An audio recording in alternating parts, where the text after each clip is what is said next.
I'm really excited about this topic and just delighted to share it with you. I've been watching transportation, passenger transportation, really most of my life. Grew up in a really small town in Ohio. Professor Moore grew up about 6 miles away, so if you need good stories about my family, he's the one to talk to. I won't talk about your family if you won't talk about them. That's the truth. But you know, as a kid, the exciting thing was to go to Chicago and to see the trains, the transit, the development, the transit-oriented lifestyles that really left an impression on me. So I went studied transportation at Northwestern for my master's, then worked at United Airlines. I was the first grad student hired out of Northwestern to work at United in about 20 years. And I was there through much of the 80s, watching United grow, doing pricing. And LAX was one of my markets for a while, so it was fun to go back and see how United doesn't own the airport like we thought they would 20 years ago. It's a pretty competitive place without any one dominant airline. Then I went and got my PhD at University of Chicago and started at DePaul. And if you don't know about DePaul, we're the largest Catholic university in the country. We have a huge graduate school right in downtown Chicago. And we're kind of benefiting from Chicago's real revival downtown. That Chicago, if you haven't been on Mars lately, has been getting a lot of bad press. We've had a tough couple years with murders, with neighborhood problems, with bankruptcies and things like that. But downtown Chicago is doing quite well, and our transit system is doing quite well. So looking at this analysis here, we have two modes that are both in expansion mode. And it's been fascinating to see how there's a competitive element here that just hasn't been given the attention it deserves. Before I start on this, and the title today is called Competition for a Carpool. I've slightly revised my title, a paired trip analysis of UberPool and public transit in Chicago. Just want to tell you a little bit about the context for our research here. My institute produces 3 or 4 major studies a year, and we often kind of do it in two-part fashion. We release something that goes to policy analysts in the media and things like that. And then we follow up with more of a peer-reviewed article a little bit later. So the Uber study we did came out in the end of June, and now we're working on some of the journal articles coming out of it. But we try to really make an impact on our work. We're small, we're a little 5-room operation. We're not quite the price school yet, but give me 15 years and we'll see if we can match that. But one study we're known for, I think, around the country, in fact, originally was going to speak on this when I was invited to come out, by Genevieve, is every year we do a review of the inner city bus industry. And this is a great thing to study because it's a major expansion mode. When I was a young adult, you would be embarrassed to say I took the bus. I mean, Greyhound was considered the mode of last resort. Bus stations were unsafe. It was sort of a sign that you're desperate. You like a car. You're one step from being homeless if you take Greyhound. Now we're seeing a revival in the sector, and it was Megabus in 2011 that came to Chicago, came to California rather, and Bolt Bus. So there's a real revival in California on the intercity bus service that's pretty exciting. And it's kind of complicating the debate a little bit about high-speed rail, because all the analysis about shift from other modes to high-speed rail is car, plane, and high-speed train. And now we have this 4th mode that's going cheap, they're going express, they suffer from traffic problems, but they have free Wi-Fi, they have outlets, they have multiple destinations in cities. And so in the East Coast, for example, we now think the intercity bus network handles more people than Amtrak. And that's a big deal out there because it's a huge Amtrak system. But the great thing about studying this is there's no data. Nobody knows how many people ride intercity buses a year. And I can't tell you how many reporters have been upset at me for convinced that I just haven't looked hard enough. But there's no reporting requirements, there's no federal data sets, and we attempt to measure that by looking at the schedules of about 150 carriers a year and how much service they have. And then we try to impute how many people travel and where the trends are and things. And we estimate about 65 million people a year travel by intercity bus, which makes it twice the size of Amtrak and about 15% the size of air travel. So when looking at this, every January we come out with our study. And this year, real trend has been the gas prices have been so low, we think for the first time, intercity in the last 10 years, intercity bus travel is going to be flat. And that's going to complicate our story because we like to have something that draws attention to the sector. But this year's been a little tough with the low gas prices. But we're seeing now just really exciting development in interstate bus network with luxury carriers. So here in Texas, here in California, there's a couple luxury operators going to Las Vegas. Out east, there's 2 or 3 executive lines that are setting up shop with first-class service. In Texas, there's Von Lane, and they undercut air travel, but one-way fares are about $100 each way for a 200-mile trip, and demand has been really strong, and we're seeing that sector blossom. So look for us in January, and we release our report. It's going to be a good one. Another thing we did, in fact, I want to see if there's anybody in this room that does not have a portable electronic device with them. If you don't, I'm proud of you because you're bucking a trend that, in fact, is there anybody that left it at home today? We, for the last 6 years, have been looking at how portable electronic devices are changing the way people engage with public transit modes. And you have a small army of recent alums and grad students that go out, and they may even have observed you at some point, but we've traveled around the country, actually, on modes of transportation with some grant funding to measure how many people using transportation modes are engaged with an electronic device. And we think it's responsible for much of the growth in public transit use in the last 10 years. So if you look at the nature of the devices, how they've changed in 6 years, we've gone from laptops to smartphones, now to or cell phones to smartphones and tablets. And here's some data we collected from about 6,000 passenger observations per year of the percent of people at any observed point on a public transit trip that is using an electronic device. And we started collecting in 2010. The number is 25.6%. And we thought that was a big deal. Now, again, this isn't how many people use a device at some point in their trip. We think that's closer to 90% today. But at any given moment, as you walk through the corridor of a car, 25.6% were using a device in 2010.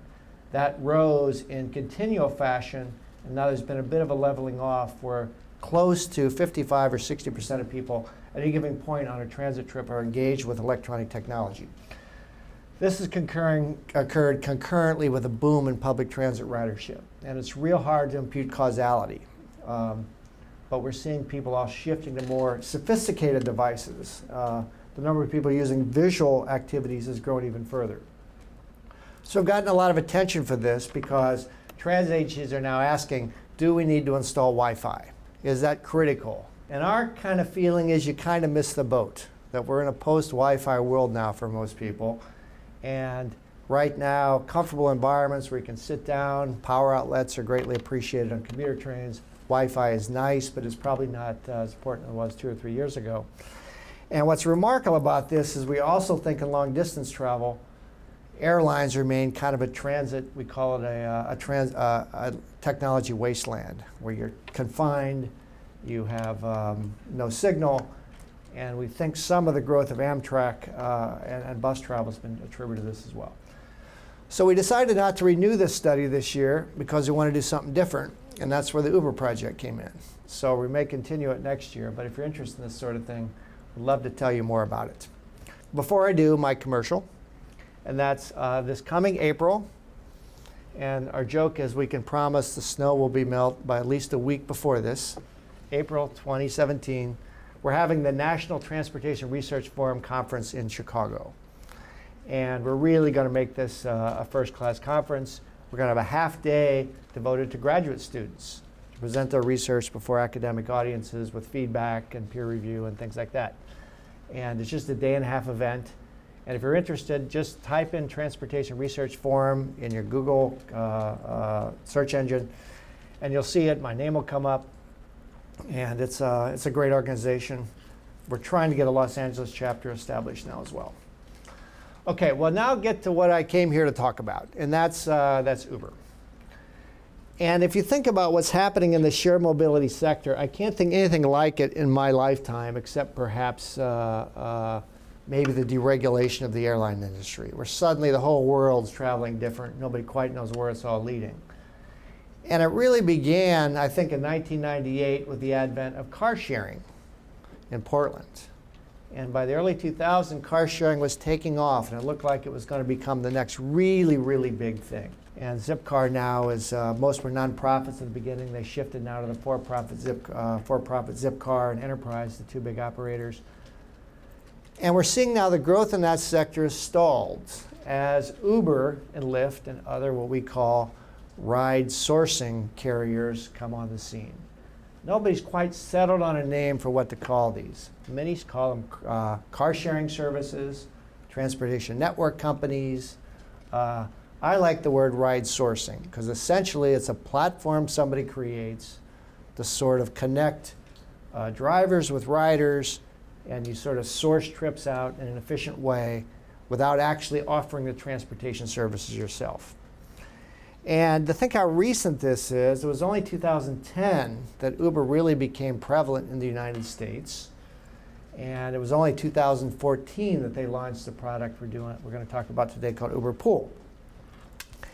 And I find there's incredible pressure in this industry. I'm not quite sure why, for everybody to talk and play nice.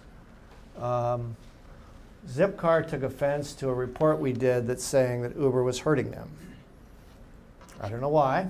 I think it's because they maybe do business with Uber in terms of you can rent a Zipcar to drive Uber and we have to be friends.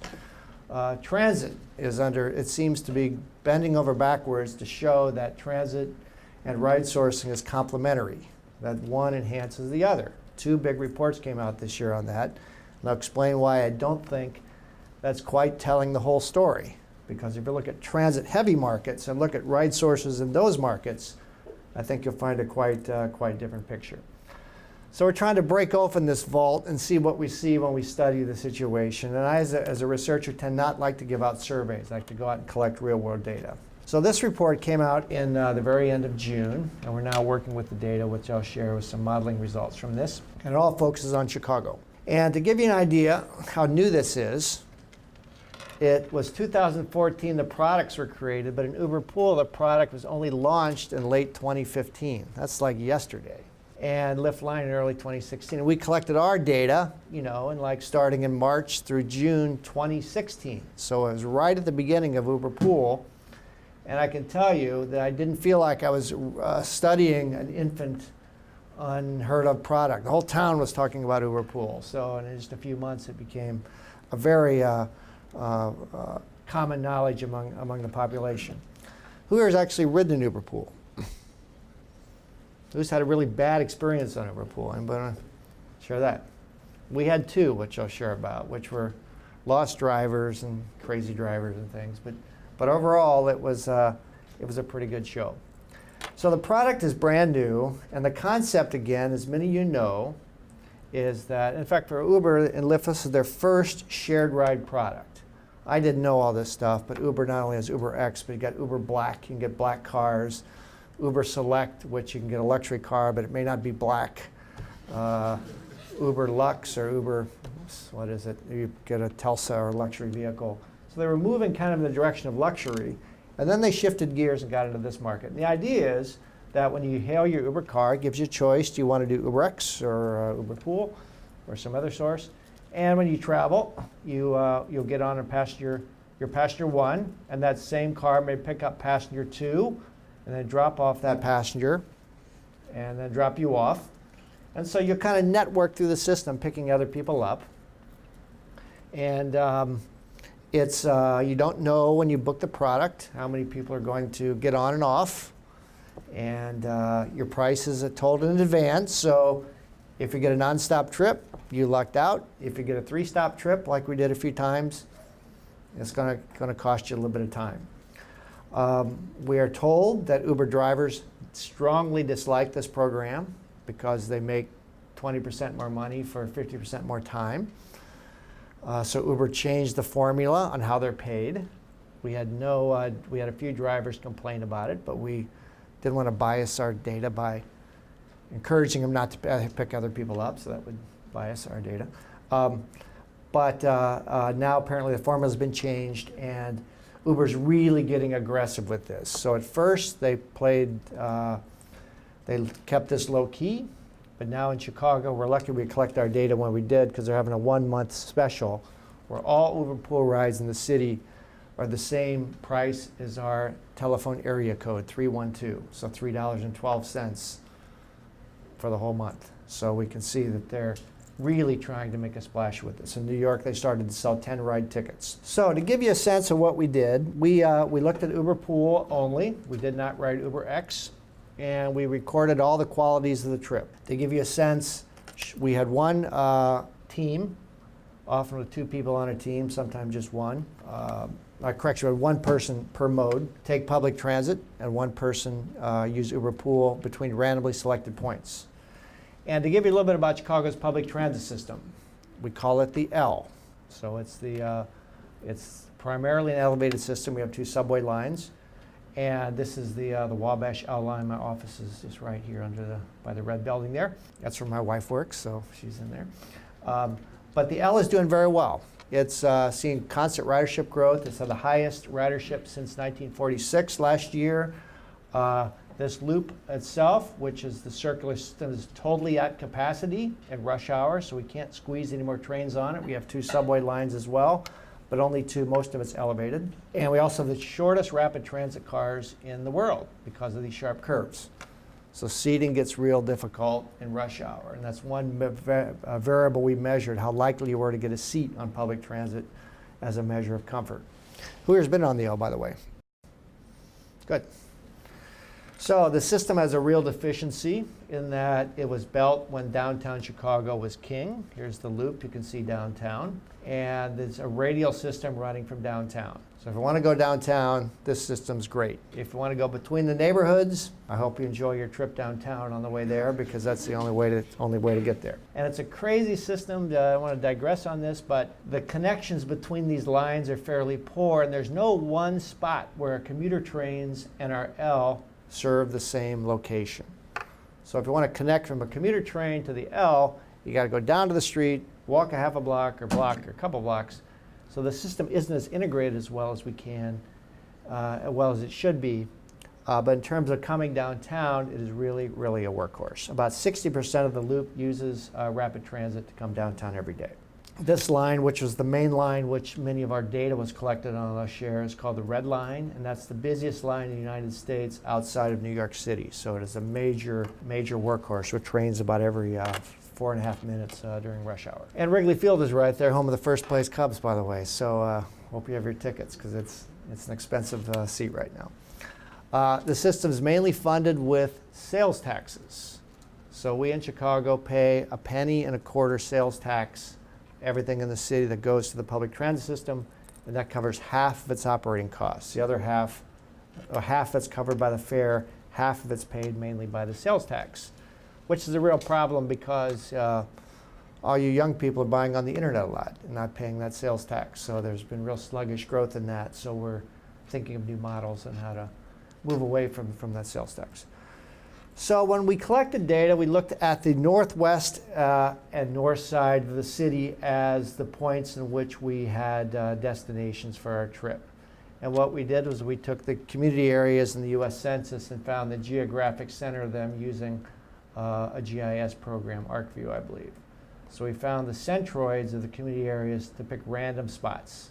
Some were right along the train lines, some were far away. And we picked the northwest side as one of our main spots because the transit service there is pretty good. I didn't see much point in doing this down to the southwest side with all the industry if the bus trip's going to take 2 hours and you're comparing an urban mode with a weak transit system.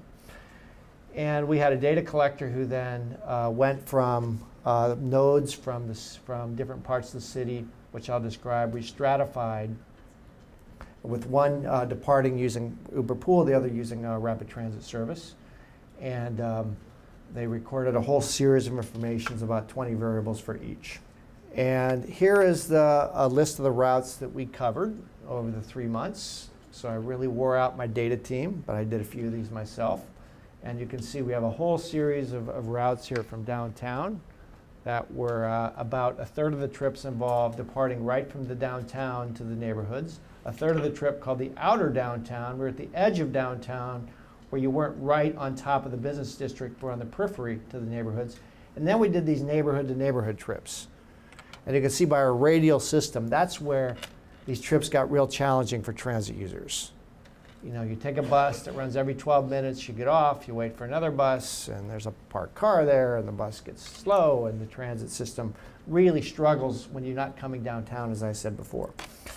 So this was a pretty big effort that we ended up taking about 110 trips in total before settling on our final sample of 100 trips, 50 Uber, 50 CTA.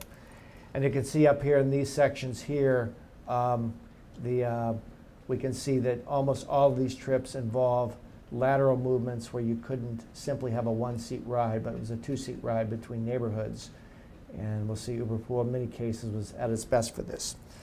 So we had no idea what these results were going to show, but we knew it wouldn't be pretty for rapid transit, at least in these routes. But as we studied this, we started to see there was a lot of dimensions to this that you can predict pretty carefully when transit is attractive and when UberPool will be attractive. So let me just start with some real simple results. I'm not going to go over this whole table, but I want to say if we divide the trips into 3 parts, downtown to neighborhood, outer downtown to the neighborhood, the periphery to the neighborhood, or between the neighborhoods, you can see here's the number of paired trips we took. And the first thing that I want to point out is how far you walk on public transit on average. And you realize that UberPool completely takes that away. And we found the average walking distance was about 0.4 miles if you're going downtown, 0.41, 0.5, 0.46 overall. So the average walk is about 0.46 miles. And that really doesn't occur to you. And you often think of, should I do Uber and transit? Well, there's a real exertion difference there that's going to be a factor, even if you're going downtown, because of that last mile to your home in many cases. Then we looked at the actual fares of Uber, and this really surprised us because this includes the number of trips that had surge pricing. That pretty much for about $8 or $9 or $10, you can get anywhere between downtown and the north side of the city. And to me, that's pretty astounding to think that the transit fare being $220 or $250 if you have a transfer, the transit fare averaged $229. UberPool was average $966. You think of the $7 premium, which is less if you don't face surge pricing, is a tantalizing proposition for people that are concerned about exertion, they're walking to transit, they're carrying something heavy, they don't know if they're going to get a seat, and so forth. So we found that overall you could expect a seat on public transit on about 65% of your trip miles. 35% you can expect to stand. If it's rush hour, you can forget about getting a seat. So there's a convenience and comfort and exertion factor that we didn't really think about when we started the trips. Overall, our trips averaged about 5 miles long. And here's the results. And we can see transit fared better than in many cases we thought. And if you start with the downtown to neighborhood trips, we found that CTA average time, identical departures, identical arrivals. We used Google Transit to pick the best transit route. We trained our data collectors to walk at the same speed. All kinds of decisions were made about when you can jaywalk and when you can't and so forth. And we find that on transit, the average trip is 49 minutes and UberPool is 43. So if a typical consumer, is that worth the extra $7 to save 6 minutes? Most people probably not. And that was very encouraging that when you're coming to downtown travel, that premise that people not use UberPool every day is probably pretty true. Now again, if you have trouble walking, I'm bringing a birthday cake to work, I got a suitcase, I'm going to the airport, that could be enough to change the dynamics, but probably in the daily commute not. Now this week, UberPool is $3.12. Whether there's a different behavior pattern for the promotion, I don't know. But then you get to the outer downtown and things start to get more interesting, that the difference is 10 minutes for UberPool. And the interesting thing is, as you move away from downtown trips, the number of stops on UberPool got less too. So if you're going to go downtown, you kind of get the worst of both worlds. You get bad traffic on Uber, you got great transit nearby, you're probably more likely to make stops. But if you're not coming downtown, if you're coming to outer downtown, UberPool will be faster than in coming downtown. Traffic issues are less, and the time difference gets to be much more significant. And then these neighborhood to neighborhood trips, it's not even close. that it's 49, 46 minutes on public transit, 27 minutes on UberPool. And what's even more discouraging is on these trips, the standard deviation of travel time, the mean deviation if you adjust for the scale, is higher on public transit than on UberPool. So not only is the trip time higher, but there's more variation. And some of that variation you can kind of predict. I just missed the bus. I think I'm going to take an Uber now. You can kind of adjust. Other the variation you just can't predict. Oh my God, the Cubs just let out. I forgot. We're going to be sitting here for a half hour waiting for traffic. So the interesting thing is with Uber, a lot of the variability you kind of know in advance. That it kind of tells you how long your pickup is going to be, and you can decide whether to take it. Whereas in the CTA, it's a little more variable. Now, the difference here, you start to say, what is it worth people to save 20 minutes? Is it worth $6 or $7 to save 20 minutes? And I'll talk about that a little bit later, but the U.S. Department of Transportation recommends that analysts impute a value of about $24 an hour on people's time. They say in your analysis you should use that. To me, that's a little bit high for a commuter. Would you pay $24 to get home an hour sooner? Not often. But that suggests to save 20 minutes, you'd pay about an extra $8. That's right about what we're seeing for UberPool. So there are many travelers that 20 minutes is worth $8. I have that very decision right now. I'm going to the airport tonight. Do I take the Expo line and the R3 bus, which I did come in here, or do I Uber it or UberPool it? What's the price difference? And Blue line to the green line. I suspect the time savings may be more than 20 minutes on Uber. You can season travel. You can weigh in on that. I just have a quick question. Sure. If you don't mind. Go back to the previous part. Did you say these are done at random times during the day? We did these. We did these starting at the end of the morning rush through 6 p.m. So we have some evening rush trips, but they are during the day, and they're not during the evening surge when Uber apparently gets. Yeah, because I would guess that other downtown neighborhoods may be different if you focus during the rush hour surge. Yes, we do have the afternoon rush hour through about 6 p.m. And I'll get but that's to. when, it's mixed with some other non-rush times. Right, but Right. and this is all mixed together, right? But I got a field in here called peak period travel in my regression I'm playing with. But you're right, the surge pricing, we had surge pricing in 30% of the cases, and all of those involve rush travel. So the price difference in rush hour is a little higher. And also the travel time too. Yes, travel time is a little slower. It's been a while since I went to Chicago, so I don't know whether this is true or not. I know in Los Angeles, almost all of the transit has real-time arrival data. Yes. So I don't know if in Chicago you can pull out your cell phone and check to see how long it's going to be till the next L train shows up. Yes, you can do that, and that is a really interesting sort of dynamic decision-making process. That and the interesting thing about that is, yes, you can know when your train is. Did I just miss it? The bus, or Uber? How long is it going to take? But one thing you don't know until you step out to do that is, what's the price of Uber? Whereas CTA, you know the price, but Uber is a wild card. So if you are planning to take Uber, I'm going to stay at work 20 extra minutes because it's going to get me home 20 minutes faster. You have to do that without knowing what the price is until you walk out there. So it's interesting how price uncertainty we think is a real factor in building an Uber lifestyle. So some of the questions you mentioned will be addressed here. We're trying to predict now the minutes of travel time it takes to get from different origin destinations using these 100 observations. And we did it simply as the y variable, simply how long did it take? And we'll start with this really simple model here on the right, where the independent variables are, was the mode UberPool, how many transfers were involved? Of course, in Uber, there's never transfers. How many miles was the trip?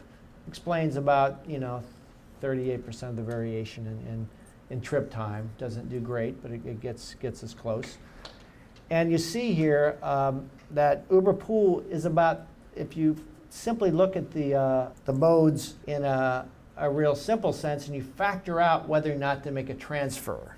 That's the key thing on public transit. It's almost as fast. We see in every circumstance, UberPool is not significantly faster or slower than transit if you hold the number of public transit transfers at 0. And so in this model, it says the trip time would be 25 minutes if you're on transit and you make a transfer at 18 minutes to that, at 2 minutes and 48 seconds for every mile you travel. And for UberPool, lower the estimate by 3 minutes. UberPool is not significant, but that transfer is highly significant. And it says each transfer adds 18 minutes to your travel time. And in short, that's why these neighborhood-to-neighborhood trips are so painful. You got the transfer. And it may not always take 18 minutes, but there's critical time lost in that. And so this model, if we look at the next model, it's interesting that the model I want to share here, which one I think is the most interesting, is that we added a new variable now for walk. How far did you have to walk on this trip? And this model, the coefficients changed. You would expect add new variables, say your trip time is 16 minutes of travel time. Add 6 minutes of its UberPool. So the UberPool is actually longer than public transit if you hold transfers at 0 and walk at 0. So I'll go through these coefficients in a minute, but this says that every mile you walk, as opposed to using a motorized mode, adds 17 minutes to your travel time. It seems about right. And it says every transfer adds 19 minutes to your travel time. So the poor guy that walks a mile and makes a transfer, his transit trip has just been increased by 33 minutes just by the need to make those time-intensive activities. But if you have no walking and no transfers, then Uber is actually 6 minutes slower than transit. So in short, if you're right on top of a transit stop, particularly a rail stop, and you're going to this place right on top of the next transit stop, and you use UberPool and you luck out with you have a typical UberPool experience, which means there's about a 60% chance you'll make a stop, you can expect Uber to be slower. And that's kind of encouraging for transit, that it's actually faster if you take away these inconveniences that come with transit. The problem is there are darn few trips that meet that characteristic, right? I'm at Macy's right on top of the red line, and I'm going to Wrigley Field right off the red line. The transit will be faster than UberPool. But we can see from our diagram there's very few instances where that's the case. But I thought the model was kind of interesting because it does show that it does explain why transit does so well coming downtown. You don't have to transfer. You may have to walk, but you don't have to transfer.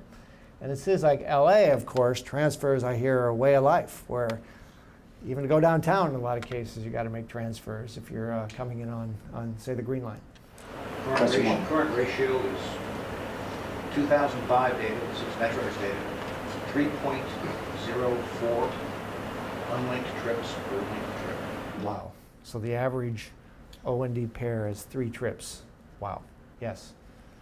Yeah, I was doing the math a while back on if you're in Pasadena, I want to go to LAX or something, how many times you got to change your seat, and it was pretty astounding.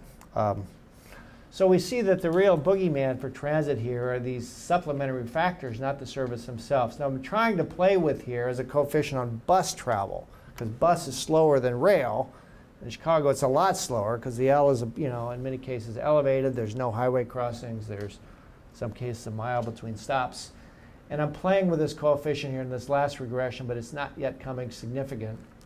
And I think I need to control for some other things.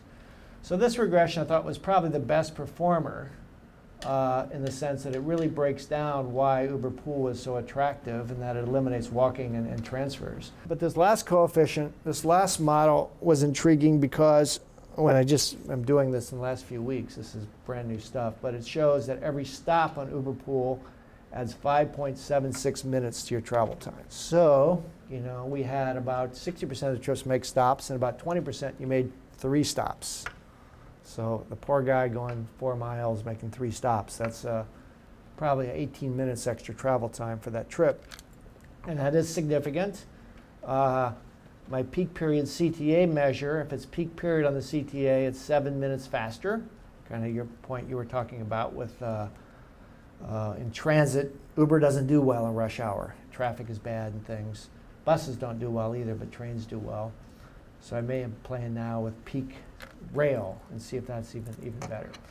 So looking at this model provides you a real indication when you really build transit systems and you're competing for UberPool, how it isn't just anything intrinsic about transit, but it's the package you get when you do take transit.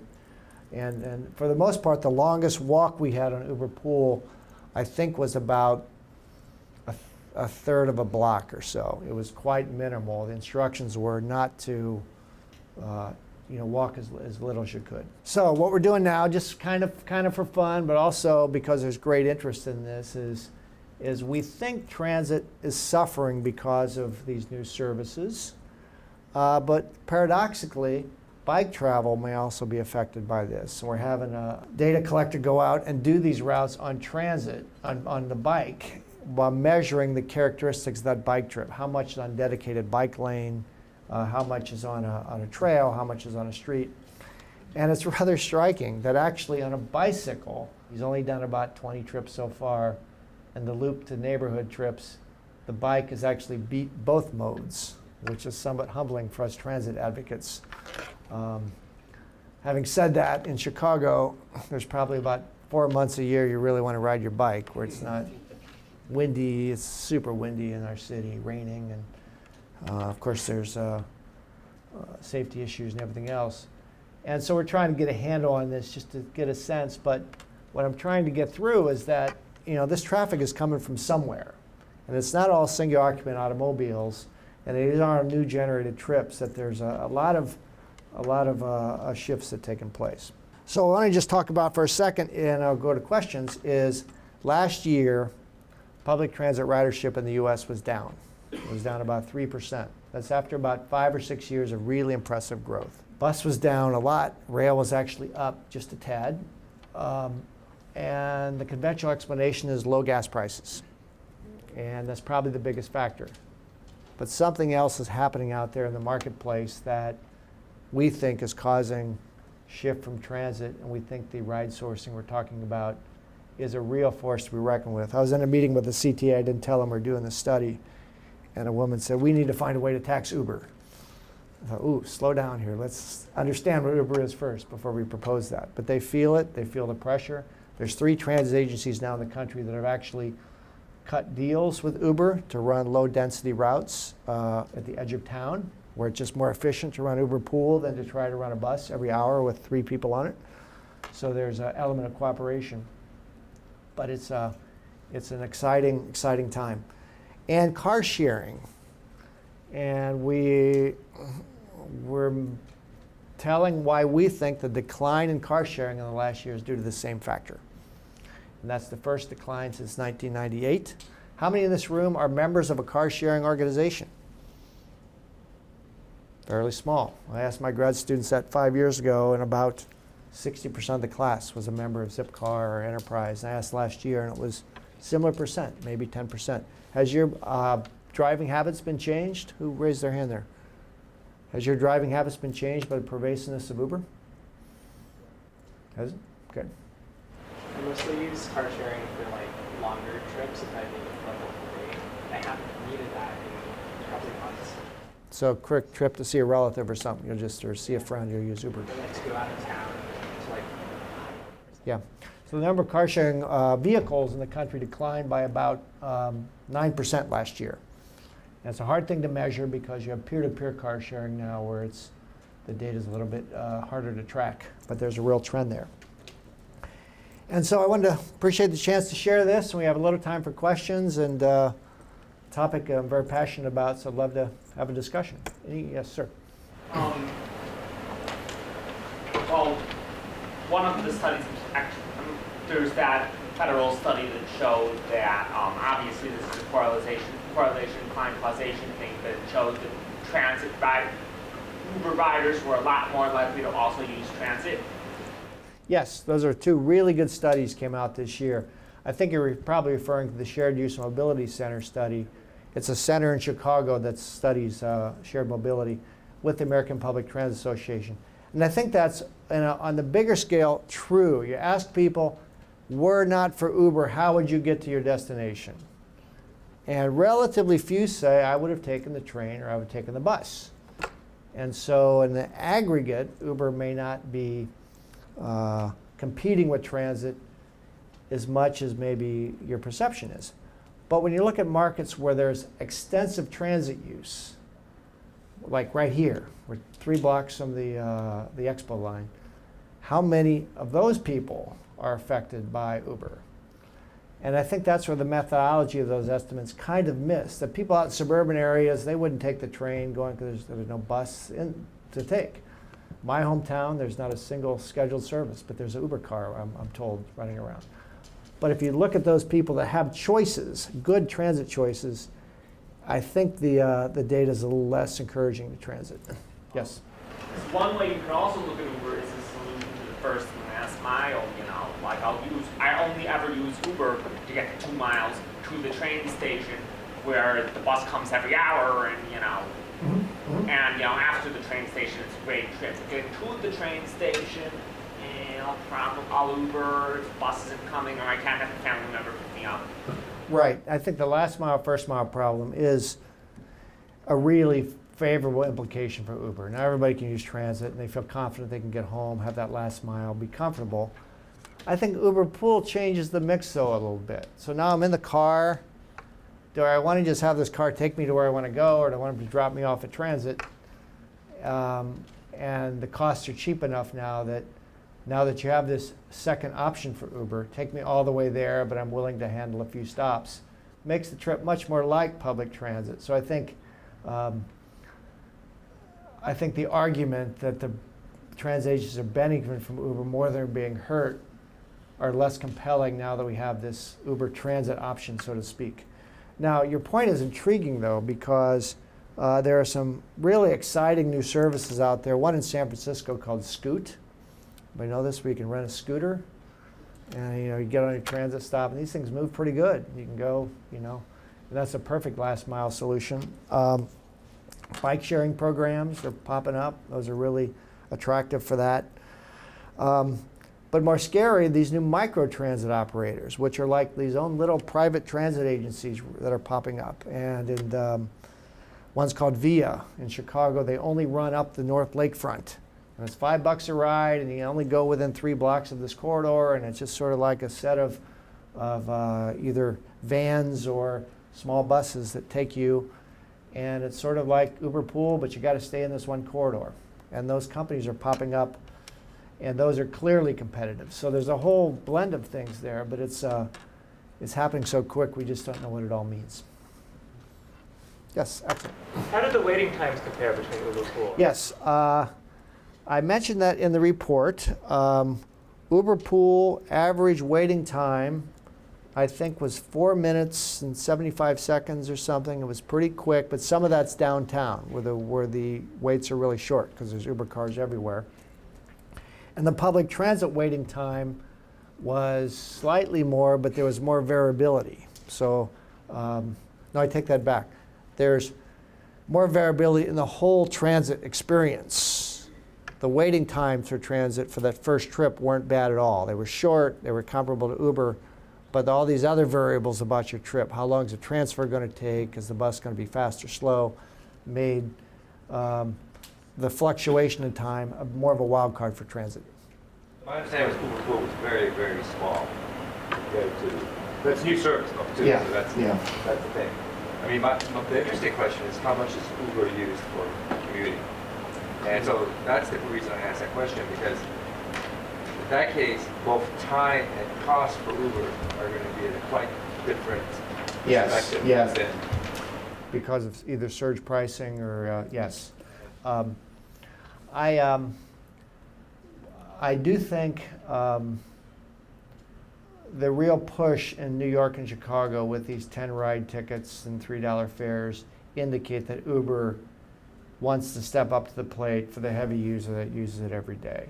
I don't think all the data I've shown is that most people that use ride sourcing, and this is data 6 months old, so it's almost before UberPool became common, don't use it every day. I use it when I'm in a pinch, I use it when I'm out late at night, I use it for this, I'm on it all the time, but there's no pattern where I just use Uber for the same trip all the time. And I think that may be changing, but that is really the million-dollar question. In Chicago, there's an interesting thing because our rush hour system is like over capacity. So it's a little tough for our transit agencies to say, you have to protect us from losing these rush hour riders because our red line is like the Japanese subway. You push people on it to get them on. And so it's an interesting thing, as some people say that it wouldn't be a bad thing if they took some traffic from that. But no, I do not have any data.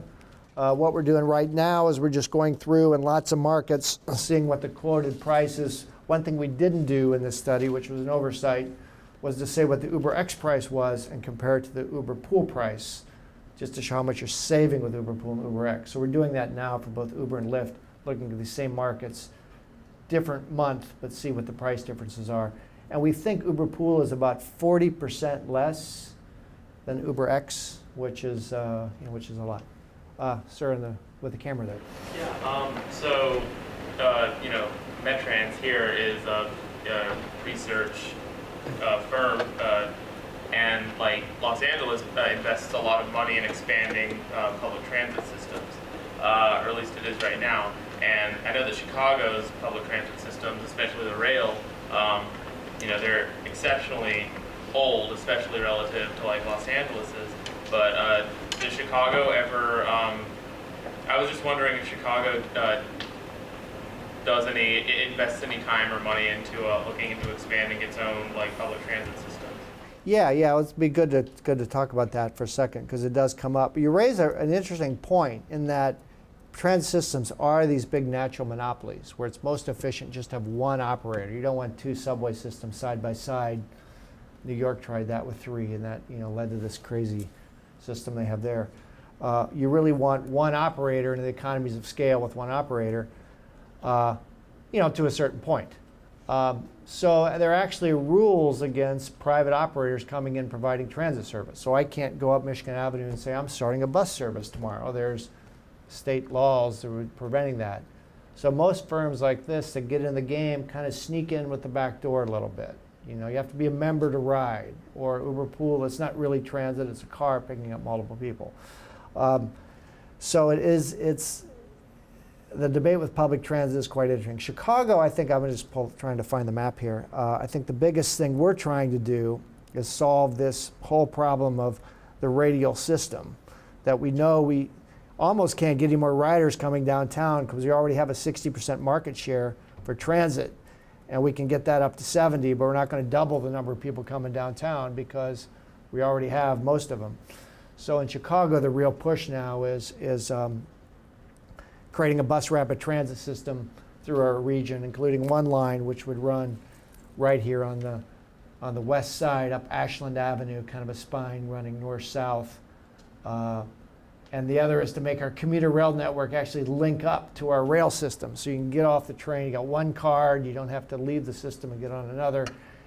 And those are 2 projects to try to just fix the legacy problems we have with this. Now, out in the suburbs, there's actually discussion about partnering more with Uber. If we run a bus once an hour, should we allow people to ride UberPool using their transit card? And there's a little more of a cooperative spirit out there because we know that we just can't expand the system to go everywhere. Yes? In a similar vein to that, have you thought about looking at how UberPool could either augment or replace like dial-a-ride, paratransit services? That's where we're seeing in Florida and other places where there's the average cost in Chicago, I think, of paratransit, is close to $20 a ride or so. It's just so costly that the only way, and it's unstated, politically incorrect to say it, but if the service quality gets too good, demand surges, and you don't have the resources, so it's sort of thrown out there as a last resort solution we'll pick you up sometime between 1 and 3. You know, it's only $2, but it's a mode of last resort for most people. And so Uber is kind of a liberation for that crowd. So it's in those kind of markets where UberPool, we think, is truly complementary to public transit by serving people that. Now, should Uber be handicapped accessible? That's a real tough question. That's being asked a lot because cab agencies have to have accessible vehicles, and Uber at present isn't playing ball with that. So there's a. DC is trying to let Uber use some of the accessible. Oh, is that right? Yeah, I think it's just a proposal. I don't think they've actually passed it. 10% of your vehicles will be accessible or something like that. Yeah.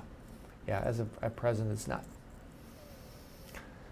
I think my friends from Tinley Park would be interested in, would you say that there's a correlation in the southwest suburbs as with the northwest suburbs on how much this would be applicable to them? Well, I mean, in general, in Chicago, I was talking to some people in San Francisco, and you can almost like we're in totally different universes. Well, the biggest problem in San Francisco is lack of available land by transit stops. Every developer wants land where you can walk to the BART system. In Chicago, we have a whole south side where you go to transit stops, and there's 3 vacant blocks right next to the transit stop, and it's a real challenging problem that the real estate is surging on the north side again, and it's, you know, we've seen 20-30% increase in the last few years, and on the south side, you know, we have declining populations. The Obama Library is going down here, so there's some optimism about some little pockets right now. But the industrial legacy is so great. And so the city of Chicago really does struggle with this imbalance. Now, the orange line here is our newest line. That's the line to Midway, and that opened in 1993. So we're kind of the opposite of LA. You go back to 1980, and none of the system existed in terms of the subway. Chicago all existed except for this one line. And so we're trying to work the kinks out of this. Now, Tinley Park is out in the south part of the region, which is seeing lots of growth, but that's strongly disconnected from the industrial parts of the south side. I live down there, so. Yes? What do you think about the safety concerns with the light rail versus Uber? I know there's been like stabbings on the red line a couple times this summer so far. Like, are we starting to see people want to get off of public transit systems for private car? Well, it's interesting because in the early 90s, the biggest problem the CTA had, this goes back 100 years, but was perceptions of safety. You know, let's go downtown shopping. We better drive. I don't feel safe. And we pretty much completely licked that with the boom Chicago had. And now that's kind of creeping up again. So and it's, in some ways, the publicity is worse than the actual trends, that our murder rate is actually down since 2001, but you would never know it. But I think the urban bus system, there's something about it in Chicago that's really sick. Around the whole country, actually, that local bus service is just declining. And I think it's a combination of factors, but you certainly don't, people don't feel as safe on a bus. The driver's up there behind bulletproof glass, or you don't have fellow passengers that you feel are creating a critical mass in a lot of cases. So safety does loom large. I don't think, though, in the area we looked at, this is all pretty vibrant, gentrified regions, that the safety was probably secondary concern. Any other questions for Professor Moore? The to the side, you had mentioned trying to impute ridership figures on intercity buses. Are you taking any direct data on those buses? I mean, yes. A great question. Why doesn't anybody know how many people ride intercity bus? And it's keeping me employed, I guess. But we have a team of people, and I lead this effort, sit down every year, and we count how many scheduled departures a company has. So we get a look at the Greyhound timetable, we record them by bus number, go to the Megabus website, create this big map and do frequencies. And then we look at their annual reports to try to get a sense of how many people they carried and so forth. And you know, we think we got a pretty good measure of it, the tricky part now is, though, companies now run 3 or 4 buses with the same departure. So, oh, the 3 o'clock bus to San Francisco, so many people are going to run 3 departures. And it's only shown on the schedule as 1. And so we have to make assumptions for that. So I'm actually meeting with Greyhound tomorrow, trying to encourage them to share some data with me, which they're reluctant to do. But it's really important to know, because the short haul air travel is declining everywhere too. The trips under 400 miles have been declining since the late 90s, and nobody quite knows why that either. Is it the hassle factor of the airport? I get in my car, I got my Sirius radio and my smartphone. Is it, people are taking longer trips? I'm going to fly somewhere, I might as well go somewhere exotic. And we think bus is part of that story, but you can't say how many people ride buses. You're kind of at a handicap to make much of an argument. So we're going to start that effort this year again, and this year we think the growth has been pretty small, except in these luxury operators that are growing pretty quick. There's a question over there. Sir. Are policy applications going to be implemented on Uber? Great question, because you look at, there's really 2 battlegrounds for Uber policy. And one is taxi cabs are required to have medallions in many cities. You've got to buy a license to run the cab, and you have service requirements. You've got to go everywhere, and you have to have your vehicles inspected. And Uber just sidesteps that. Oh, you got a car, you went through our 2-week training, you can jump behind the wheel. In some cities, that's a major, major problem. And somebody studied that. The price of taxi cab medallions in New York has been cut in half, because people buy these medallions to run a cab, and suddenly they got this new competitor. And it really is unfair. I don't think it's so unfair that we want to stop the technological train, but we have to think of some policy to do that. And the other policy is Uber drivers. Anybody here an Uber driver by chance? I want to pull up old wounds or something. But they're classified as contract employees. And by doing that, there's no requirement for minimum wage. There's no requirement that you get sick pay. There's no anything. You just, if you don't make any money, that's your own business. And there's just been a couple court cases, should Uber drivers be able to unionize? Should they be able to take advantage of sick leave policies? Like Chicago just has a new law that everybody can have 3 sick days a year and be paid, even if you're a minimum wage job. But Uber drivers don't get that. And so that specter is looming pretty large right now. And Uber trying to keep them happy by now saying you're allowed to tip drivers, or at least they don't actively tell you not to tip drivers to try to keep the driver system happy. So in Austin, Texas, Uber was forced to comply with taxi cab training laws. They and Lyft pulled out. There's been a couple other cities too, but Austin is the most famous. So it's a scary prospect, and I hope there is a good compromise, because I don't think there's any turning back at this point. That Uber is, we're dependent on Uber and Lyft in ways that cities will be worse off without them, I think. Yeah, I wanted to ask specifically about airport trips, because some cities deal with Uber and Lyft at their airports differently. Yes. Or they don't allow them at all. So was there any look at studying, I don't know if Uber and Lyft can go to the Chicago airports or not, but if that, you're looking at prices and length of time, travel time and all that in your assessment, are airport trips considered like a unique trip for its purpose, and what are the impacts at the big airport level? Yeah, great question. In fact, it's related to that last question. And 2 things come to mind. First, Uber's, I don't know if that's a noun, is it? Uber avoids being classified as a taxi cab by not having street hailing potential. So you can't walk down the street and say, that looks like an Uber, pick me up. Then you become a cab, and all these regulations apply. Airports happen to be the one spot where cabs aren't allowed just to roam around and hail people. They got to get in line, and there's a whole regulated process. In many airports, they got to pay an extra $1 fee or $3 fee to leave the airport. So they're kind of straitjacketed at the airport. And there's a clear policy on how to deal with pickups that aren't random street hailing. So shouldn't Uber have to comply with that, because the airport has a whole system for that? So many cities now say, yes, if you want to take an Uber from the airport, well, you can take an Uber to the airport, just like, okay, but if you're going to from the airport, they have to act like a taxi and get in line like everybody else, and they don't want to do that. So some airports don't allow you to leave the airport from Uber.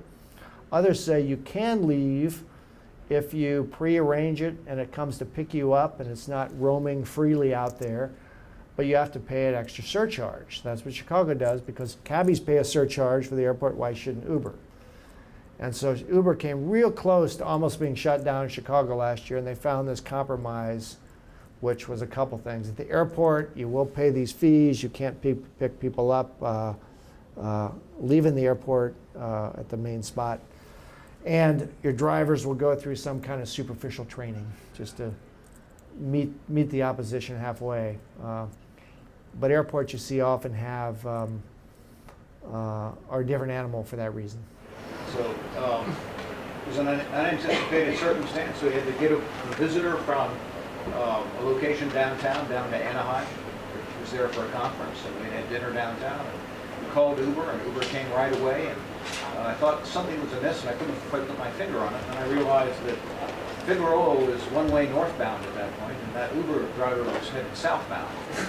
And we were a little concerned about the merits of actually taking that trip. So we declined that driver and asked for another. Yes, turned them down or whatever. Well, that's we're having a speaker come to DePaul, and it's this, maybe close on this, but the very premise that 20 years ago you say you're going to get in the car of somebody who's done nothing really but got on a website and got some credentials, you would have said you're mad. You want somebody who's got a sticker on the thing saying I'm certified by the city, I've been through the test. But with these new online rating systems, in effect, people are being vetted constantly. So, this driver's got 5 stars from 89 people. Maybe that's as good as having him being certified by the Taxi Cab Association as being an ethical and non-drug addicted driver. And so I think we're seeing that everywhere, the Airbnbs and with online Uber, that those online systems are much more than just niceties. They really are the variable that you look at to feel safe walking into that vehicle. So being a good citizen, you should have went and gave that guy 1 star or something, so the next guy doesn't. He didn't fare very well. Yes, okay, I'm sure. Well, thank you all for the time. I really enjoyed the presentation. I'm around for questions after.